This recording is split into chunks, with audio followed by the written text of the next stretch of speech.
Hey y'all, welcome to my podcast as pinned by G. I'm G, duh. And this is a pod that is like an extension of my blog. And so on my blog, I talk about any and everything that pops into my head. Whenever I have time, I do my best to upload things when I feel them. However, lately it's been a little rough. I'm not gonna lie. But we back, and I'm doing the best I can with what I have. Okay, so boom, long time no talk about anime for real. So I've been doing my best trying to get back into my bag when it comes to posting, all that type of shit. And so boom, like it's been real chaotic, real hectic. But I'm finding my groove again. However, the way I even go about finding anime, for instance, is chaotic, is hectic. Sometimes, like, I'll be scrolling on Instagram and fucking going down a rabbit hole with all the anime clips and edits, and then you come across the random page that be like, oh, this anime ain't what it seemed, or you gotta watch this anime, top 10 anime, no bad episodes, yada yada woo woo. And so sometimes that works, sometimes it don't. However, lately I kind of just been on Crunchyroll, like, let me read the descriptions. Let me read the descriptions and see if there's anything that, appeals to me. I like it, yada yada, whatever. And so recently that kind of happened, but didn't happen. What happened recently was I was scrolling on Instagram. I found this one anime, forgot about it, completely forgot about it. And I think a few weeks ago, I was like, oh shit, let me watch that. It was on my watch list and all. And so, what is that anime, you ask? It's called Terror and Resonance. Excuse the accent. Again, this one came from social media, but I just forgot about it. And it was basically, in my watch list. However, I never watched it up until a few weeks ago. And it's only one season. I forgot how many episodes, but I think it's between 11 and 15. It's one season, like I said, and I'm gonna be honest, like I watched the season, kind of binged it, or did I binge it? I think I did binge it. Binged it one season, and I got some shit to say about it. So we gonna go ahead and get right into that. Off the jump, right? The first couple episodes hit you with like that classic mystery disguises, like, okay, what's going on? What's going on? Like, you're trying to figure out what the fuck is happening, basically, in the first couple episodes. And I'm gonna be honest, if y'all are listening and think this will not contain spoilers, you might as well go ahead and turn off the fucking audio because there gonna be some spoilers up in here. So boom, whenever we basically open the season, our main character steal plutonium or an atomic bomb. It was one of the two. I'm gonna be honest with you. It was a little. They stole some shit. It was some young boys, YNs if you will, Japanese version. They stole a fucking bomb. Okay, let's just call it that. And boom, so these teens, their names are 9 and 12. Now, I know you're probably wondering what the fuck 9 and 12. They sound cool, but their names have like, history or trauma behind them. So boom, 9 and 12, these two teenage boys, they grew up, or like, I don't know if they were orphans or what, but they basically were put in this like camp as kids. And so the experiments were basically like, we want to weaponize human intelligence because y'all know there's some people that are like super smart.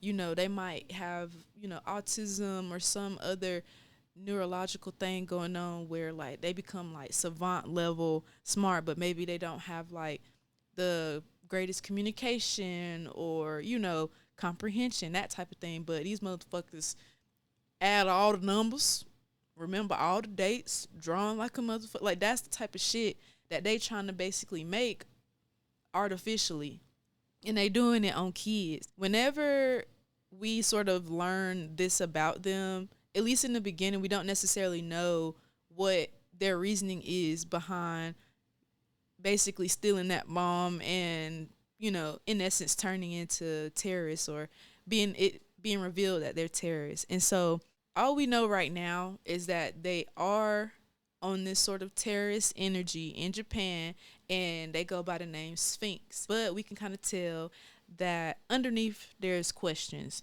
We don't know whether these guys are going for revenge or justice. Like we don't know. And that's what got me hooked.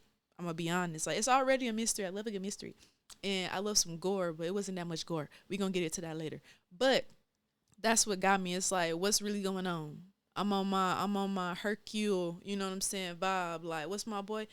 From damn, what's the movie? Murder on the Orient Express. I'm on his type vibe. Like, what's going on?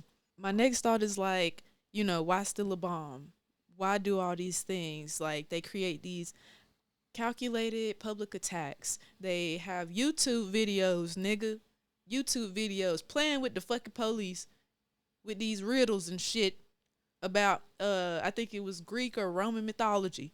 These motherfuckers was what is going on? They like professional, but at the same time childish. You know what I'm saying? But if you think about it, maybe the experiments worked, but at what extent? Because these motherfuckers is y'all gotta watch the show. Anywho's, because of those types of questions, as you continue watching, like that's in the back of your mind type shit. Boom, moving on. Like as we get through the season, shit starts to heat up. And because of like all the attention these boys is getting and the fact that they did steal plutonium, you know what I'm saying? They did do these bigger things. The US comes and gets involved. So, America coming in, the FBI gets involved. And honestly, whenever they got involved, I started like drawing these parallels between like, this show and what America slash folks are going through right now. You know what I'm saying? Real life parallels. And if you think about it, in the intro of this season, we have I can't even talk. The Japan police. We have them basically like, we gonna figure this out. We gonna figure out like why they're behind the attacks. You know what I mean? We gonna figure all this shit out. However, like they got it handled until they don't, and then here come America stepping in. Just like, hey, move, bitch. We gonna take over. We doing all this. We gonna expose everything. That kind of sounds familiar, no? Anywho's, moving on. Whenever I was like thinking about these things, my mind immediately went to America and like all the sort of issues and meddling going on when it comes to international affairs, like the idea around nuclear weapons and the anxiety that comes with that, the interest in the Middle East, all of that type shit. And so, as far as this show, sure, like maybe the US did have reason to get involved because we talking about a bomb, nuclear, right? At the same time, why the hell they send in this crazy bitch? They send in the craziest FBI agent with military ties. They send this crazy bitch in here. What's her name? Five. If you putting two and two together, it's not gonna create five, but you feel me? Anyway. So boom, Shawty, she got shit going. She got a lot of shit going on. She is unhinged, but it's like, I like what's wrong with you. But bitch, something wrong with you. Like it's like that type of energy. And so her issue or her like backstory is she was actually with 9 and 12 when they was growing up. And she was also a part of these experiments, weaponizing human intelligence, trying to get them, to a certain level to become essentially what she's doing, like a weapon. And my girl, she was tough now, but she was crazy. I'm not even gonna lie. As somebody that ain't all the way there in the head, she wasn't all the way there in the goddamn head. So boom, like whenever they were kids, 9, 12, and 5, I believe 9 and 12 like blew up the facility. Like they on some shit like, we gotta get the fuck out of here.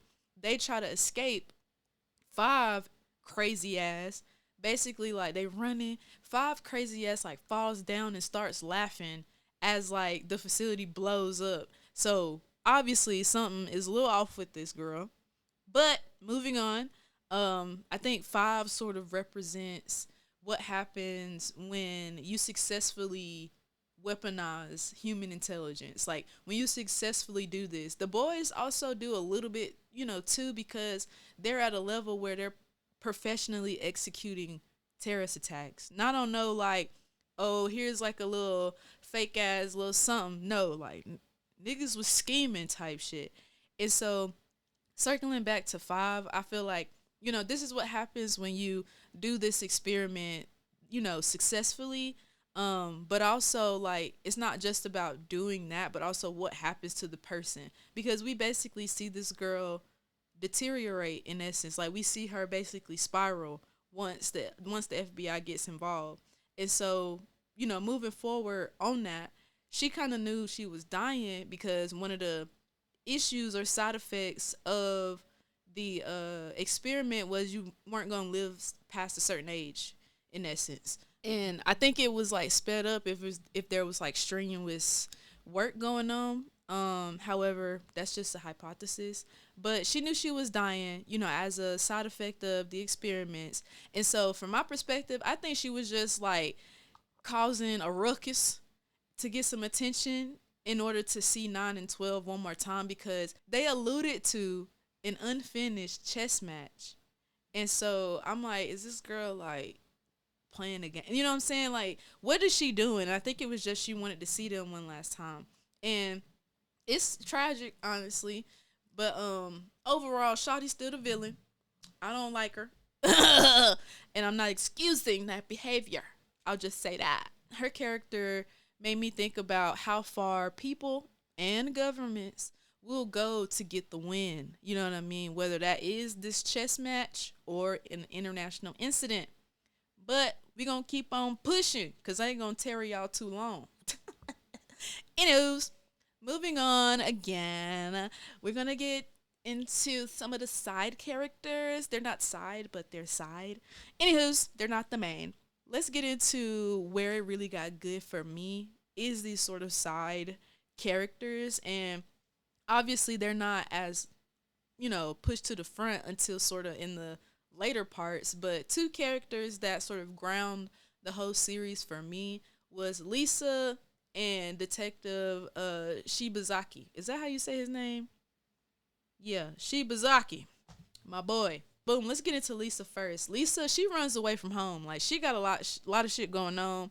Something going on with her mama. I think her mom was, like, either having a mental breakdown or she has some ongoing chronic thing to where Lisa was like, hey, bitch, I'm getting the fuck up out of here. She ran away from home. With that, she basically stumbles into 9 and 12 as they, like, are going about these attacks. And there was an instance of, like, basically them meeting was in the midst of them planning an attack. Like, they were setting up the bombs type shit. So that was sort of her first real encounter with that.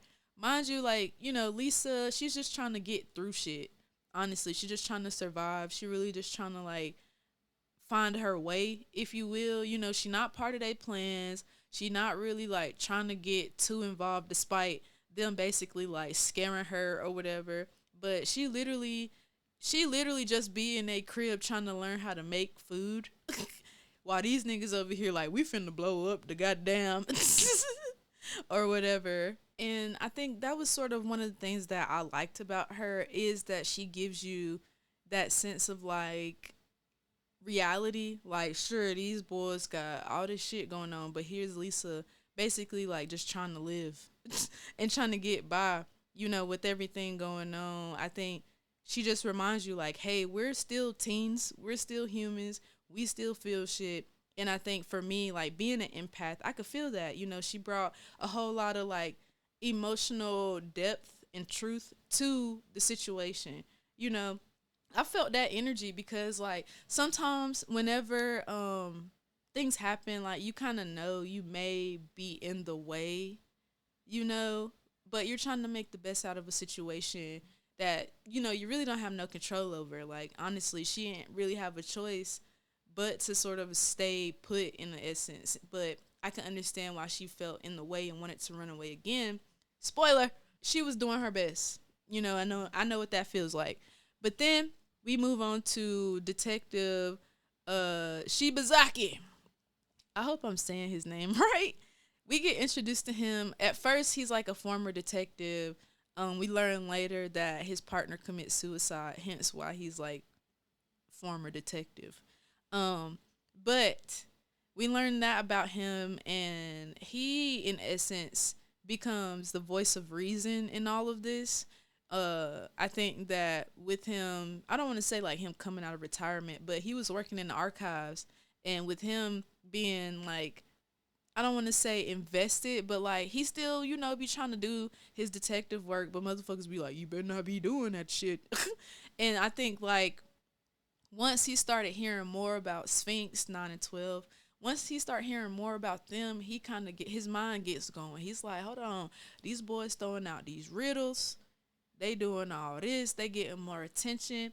Let me try to get in their head. Where are they at with all of this? You know what I mean? He don't want to just track these boys. He want to understand them. Like, sure, it's his job to take them down, but what's really going on here? And so, as we get more into his character, we start to see that the boys have more to them than what meets the eye. At one point they was framed for something that Five did, her crazy ass. And overall, I think it's just a, misunderstanding of whatever their mission or message was. And so, honestly, there was like a line that the detective said to one of his colleagues, and I should read the actual quote, but I'm gonna paraphrase a little bit.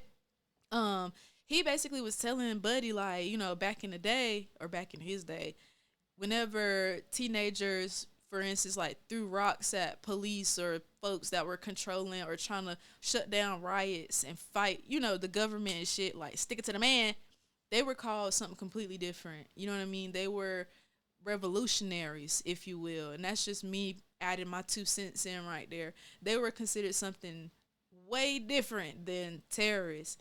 As far as in that time, it's a different time. And so he was basically saying like Sphinx might have been called something else completely because of what they were doing if this was another time. And that shit real. Like that shit hit for real. Because like, you feel me? Like, hello, Black Panthers, you know what I'm saying? Like, they tried to paint us out. Anyway, it makes you think, like, what actually is a terrorist? Who gets to decide that? Like, who came up with, like, I'm going to point the finger at you type shit.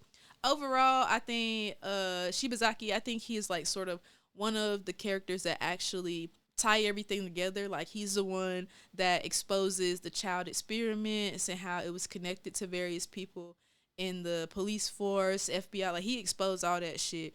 He was the one to make sure this story was told correctly because, again, like, he wasn't just trying to arrest them and put them in jail. He was like, what's really going on?